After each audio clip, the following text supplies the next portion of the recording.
کوئی ایسا آسان نسخہ بتائیں جس سے رات کا جاگنا آسان ہو جائے۔ بزرگوں نے اس کا عام طور پر یہ راستہ بتایا ہے کہ اپنے تکیے کے نیچے موت کو رکھا کرو، موت کو ساتھ لے کے سویا کرو۔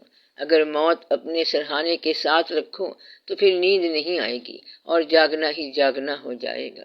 مجھ کو جنوں نہیں ہے کہ جاگوں تمام رات، لیکن تیرا خیال جگائے تو کیا کروں۔ تو اللہ کا خیال ہوگا تو وہ جگائے گا۔ خالی جاگنا نہیں ہو سکتا، الارم سے انسان نہیں جاگ سکتا، بلکہ کسی خیال سے جاگتا ہے، کوئی خیال اسے جگاتا ہے۔ اگر اس لائف کے چھوٹ جانے کا خیال ہو تب بھی انسان جاگ پڑتا ہے۔ زندگی کے فانی ہونے کے خیال کا نام ہی جاگنا ہے، بلکہ جاگنا کہتے ہی اس کو ہے، یعنی کہ جو جاگ گیا اس کو پتہ چل جاتا ہے کہ زندگی فانی ہے۔ اس لیے جس کو زندگی کے فانی ہونے کی واردات نہ ہو وہ جاگ نہیں سکتا۔ جس کو یہ یقین ہو جائے کہ زندگی فانی ہے اور پھر اس کی واردات شروع ہو جائے کہ میرا اگلا لمحہ یہاں نہیں ہونا، دنیا میں نہیں ہونا، یہ میرا لاسٹ مومنٹ ہو سکتا ہے، تو پھر اس کے لیے نیند کا سوال ہی نہیں پیدا ہوتا۔ پھر ایسا شخص تو یہ پوچھے گا کہ نیند آنے کا نسخہ کیا ہے۔ اس کا ایک اور طریقہ یہ ہے کہ انسان دن کو سو جائے گا، جب دن کو نیند پوری ہو گئی تو رات کو جاگ آ جائے گی۔ جس کی رات جاگتی ہے اس کے دن عام طور پر سوتے ہیں۔ دن سونے کا مطلب یہ ہے کہ اگر کاروبار کو مدھم کر دو تو بیداری پیدا ہو جائے گی۔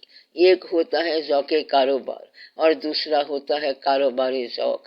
ذوق کاروبار اگر ختم ہو جائے تو کاروبار ذوق جاگ پڑتا ہے۔ مقصد یہ ہے کہ رات اس وقت جاگتی ہے جب دن کا شعبہ ختم ہو جائے، جب دن کے چھوٹے چھوٹے واقعات ختم ہو جائیں تو یہ ذہن پر تاثر دینا بند کر دیں گے، تو پھر آپ اس سے نکل کر آہو فغان نیم شب میں داخل ہو جائیں گے۔ مقصد یہ ہے کہ رات ان لوگوں کی جاگتی ہے جن میں کوئی فکر موجود ہو، جن میں واردات موجود ہو اور جن میں رقت موجود ہو۔ آنسوؤں والے کے لیے رات جاگتی ہوتی ہے، اور یہ عام طور پر دیکھا گیا ہے۔ اگر رات کو جاگ کر آپ نے روٹین کی عبادت کرنی ہے تو آپ کے لیے تو 5 نمازیں کافی ہیں، اور رات آپ کے لیے آرام ہے۔ اگر آپ نے روٹین سے ہٹ کے کچھ کرنا چاہتے ہیں تو پھر دریافت کرنا ہوگا کہ یا میں نہیں یا گردش افلاک نہیں ہے، پھر تو خود بخود ہی جاگ آ جائے گی۔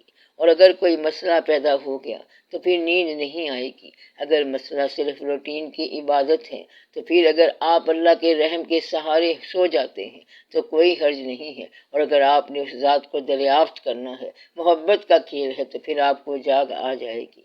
اگر آپ صرف رحمت کے طلبگار ہیں تو وہ جاگے بغیر بھی مل سکتی ہے، اور اگر آپ کو دریافت کرنا ہے تو بیداری ضروری ہے اور یہ ہونی چاہیے۔ نیند غفلت کا نام ہے۔ جب انسان غافل ہو گیا تو نیند آ جاتی ہے۔ اسی طرح ساری زندگی نیند ہوتی ہے۔ اگر ساری زندگی میں کچھ پتہ نہ چلا تو یہ ساری کی ساری نیند ہے، اور اگر کسی کی آنکھیں دن کو کھل گئی ہیں مگر نیند کا سرور باقی ہے تو یہ نیند ہی نیند ہے۔ تو شعور کو بیدار ہونا چاہیے۔ فیض کیسے حاصل کیا جا سکتا ہے؟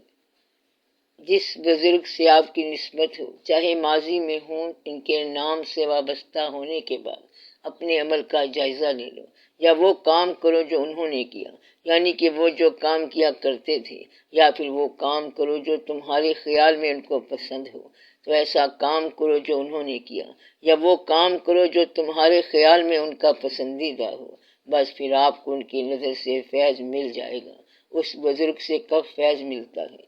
جب آپ وہ کام کرو جو انہوں نے کیا، اگر وہ مشکل ہو تو بھی وہ کام کرو، یعنی کہ وہ کام جو آپ کے خیال میں ان کو پسند ہو۔ اس بزرگ کی پسند کا خیال رکھنا ہی اس سے فیض لینے کے برابر ہے۔ آج کی زندگی میں کل کے بزرگوں کا خیال رکھنا فیض ہی فیض ہے، اور بڑا فیض ہے۔ آج کی زندگی میں انسان بڑا مصروف ہے۔ پوچھا تو کس کو یاد کر رہا ہے؟ کہتا ہے میں ماضی کو یاد کر رہا ہوں، جو کہ ہمارے بزرگ ہیں۔ ہم ان سے مانگتے ہیں، ان کو مانتے ہیں۔ آپ جن کو مان رہے ہیں تو یہ ان کا فیض ہے۔ یہ زندگی جس میں لوگ کسی کو نہیں مانتے، اس میں آپ ماننے والے پیدا ہو گئے تو یہ فیض کی دلیل ہے۔ فیض کی ابتدا یہ ہے کہ انسان ماننے والا بن جاتا ہے۔ ماننے والا یقین سے مانے تو فیض لینے والا بن جاتا ہے، اور پھر جب ان کا عمل آپ کی زندگی میں اتر جائے تو یہ اور قسم کا فیض بن گیا۔ اگر آپ کا عمل ان کی خوشنودی کا باعث بن جائے تو پھر آپ کے لیے اور طرح سے آسانی آ گئی۔ تو آپ اپنے اعمال کو ان کی نسبت سے کیا کریں، بزرگوں کو یاد رکھا کریں اور شکر کیا کریں کہ آپ کو اسلام عطا ہوا۔ آج لوگوں کو اسلام کی بات سمجھ نہیں آ رہی، لیکن جب سمجھ آئے گی تو کافر چیخیں گے۔ اللہ تعالیٰ نے فرمایا ہے کہ وہ وقت بھی آئے گا کہ جب کافر جو آج اتراتا ہے مال پر اور فخر کرتا ہے اپنی کامیابی پر، زور سے چلائے گا کہ کاش میں مٹی ہوتا، تو اس دن کا آنا حق ہے، اور کافر یہ کہے گا کہ کاش میں مٹی ہوتا۔ اس دن کے لیے آپ آج ہی فیصلہ کرو۔ اس دن میں خوش رہنے کا آسان طریقہ کیا ہے کہ آج کا غم بھی قبول کرو، ہمیشہ کے لیے زندگی خوش ہو جائے گی۔ اس لیے کسی فیض یافتہ شخص کے تعلق میں آ جاؤ، ایسے تعلق میں آ جانا فیض کی ابتدا ہے۔